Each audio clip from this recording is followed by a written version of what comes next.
Yeah. So you finished school. Did you finish school and think I want to be a musical theatre performer, or was Oh the... hell no. No, I worked pretty hard at school to try and get. I kind of wanted to try and do med. It could mainly because mum's a nurse, and I thought, oh well, it'd be cool. And I'm sure my parents were like, that's a great idea. Yeah, lots of money. But what happened? I think my drama teacher in year 12. She sort of was like, you know what, you could do this for like a living. Like you're good enough to, if you really love it, then you might as well. And so I auditioned for WAAPA, but I wasn't expecting to get in. It was more just the opportunity to give it a crack. I couldn't audition for the acting course. I could only audition for the music theatre course because the acting course one was during year 12 exams. So Right. music theatre was the only one I could audition for. Otherwise, I probably would have done audition for both. But I'm glad I did music theatre in the end, because it just meant, it sort of brought me out of my shell quite a bit, because you can, music theatre kids are like the loudest, most out there, crazy, bunch of people you could possibly get in a room. And also just like a couple of extra skills. Like it was good to be able to, keep working on singing. And I can't dance to save my life, but we did do dance classes for 3 years. So. You can now dance slightly better than you could before. I mean, that's helpful, right? Yeah, I don't know. You are comparing yourself to probably people who had been dancing their whole lives and stuff, so I'm sure you can dance better than what the average Joe can. Sure, the average Joe. I'll leave the real dancing up to like Ben Turland or someone like that. Well, I mean, you can't. That's the thing. You can't compare to like someone like Ben Turland, who since the age of 3 or something, and then won like, what was it, Young Talent Time with his group. And, did he? Yeah. That's how he knows Millsy. Small world, isn't it? Yeah, it's crazy. Makes sense. Yeah. Yeah. So was that teacher then probably one of your strong mentors or guiding forces at that time? Definitely.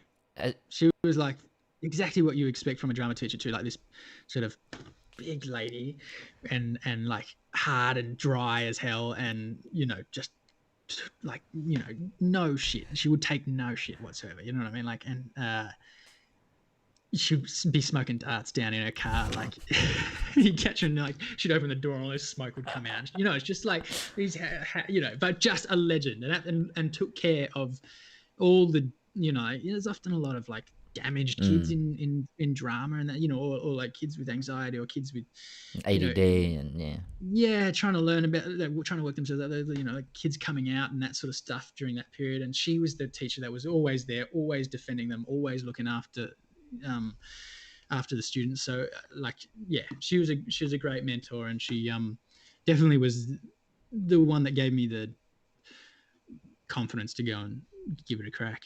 That's awesome. That's I think those sorts of people are so important, and I think that's where the value of teachers and good teachers makes such a difference to people's lives, because if you don't find that person who can inspire you or push you in a direction that is going to mean that your life might be more successful than going in a different direction. Because I had the same thing. I had a teacher who, because I love drama, I love performing, love singing when I was younger, was doing it from when I was, I guess, 8 or 9. I remember being in like kindergarten and being in like the kindy choir and knowing and having a sense that I'm actually not too bad at this, and because of that enjoying it, you know what I mean? And I had a teacher who, when I started doing drama as a subject in year 8 or something, who, like a parent teacher night, came up to my parents and just said, he's really good, you've got to let him do this. And that was a moment for my parents and for me to go, oh, like, because he doesn't need to say that, that doesn't, totally. That needs to be said. You can, and so those sorts of moments, those sorts of teachers are so important, because neither of us might be here if it wasn't for, those two teachers. Yeah, definitely. So shout out to teachers. Were your parents supportive of that, or did they need that little push from a teacher? They've never been not supportive, but they were sort of similar to you in terms of why don't you because I did well at school, like maths and English and all that kind of stuff. I did pretty well at, so they're like, why don't you what about law, what about being a doctor? And I showed interest in those things, but what I discovered was that my interest lay in the films and TV series that I watched around those things, not the actual doing of it. And then I thought, well, if I'm an actor, I can do all of those things. So, Yeah. but not actually I have to agree do with all the hard work that it takes to become that thing. Actually learn all that And stuff. here I am being a doctor, so tick Yeah, that box. it paid off. There you go. Now I'm a doctor and an actor, Mum. So yeah, so you went straight to WAAPA out of high school. Yeah, I was the youngest music theatre person to get in. Up until I left, I was still the youngest, but I don't know if there's probably someone who's younger than me that's beaten me now. But yeah, So you were 17, I'm guessing. Yeah, because I thought you had to be 18 by a certain date, or would you just scrape in or something? Maybe that's only 9. Well, maybe slightly different. I don't know what, because in WA you finish school. You finish school at 17. You finish your 12 at 17. Oh, really? Yeah. So you're not turning 18 in that year 12?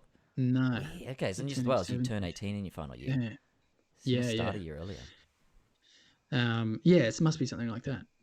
But yeah, so yeah, I was young, and to be honest, in hindsight, maybe a year out to have just worked a bit and not been in school would have been a good thing, because it was like I went from school to school, because WAAPA is 6 till 6 every day. It sort of it's not like a normal uni thing where, and it's 18 people all in a, super tight knit little, basically like almost kind of year 12, but on a smaller scale, and super, super intense. And I took it, and I didn't take it for granted, but I probably would have been able to focus on the most important things that were going to be more useful outside of there had I spent a bit of time outside before I started. Do you know what I mean? Yeah, I guess it really depends on the person going into it. I was talking to Lucas Radovich yesterday, and I think he had one full year before he went to WAAPA. He had auditioned, but he missed out, and he said,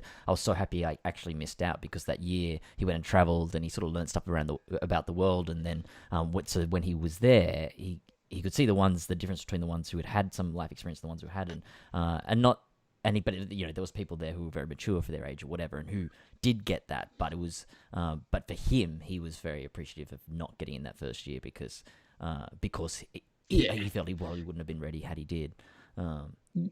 Yeah.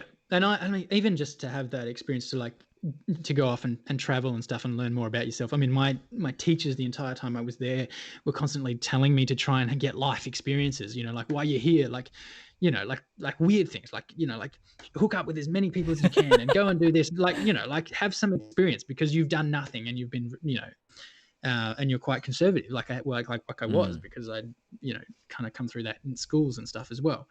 So WAAPA was sort of the place where I could let my hair down a little bit, but at the same time, yeah, it would have been nice to have a year just to really realize how good it was to be there, and also because I went, from WAAPA, and then you get straight out and you start working and slumming it, and like trying to get a job and an agent and all those things that every actor tries to do, and you kind of miss out on that period of like, I don't know, of just like mucking around. Like I presume uni for a lot of people is like where they just have a great time and like party. Yeah, and they have like 10 to 15 contact travel. hours, and then they're just hanging out the rest of the time. The rest of the time is like drinking beers and having fun and meeting people and having relationships and all that sort of stuff. And it's like I felt like I missed that a little bit. Hello, and thank you for watching this takTalks clip. If you enjoyed it, please like and subscribe. If you want to see the full conversation, click here. If you want to see all of the takTalk clips, click here. And if you want to see all of the takTalk conversations, click here.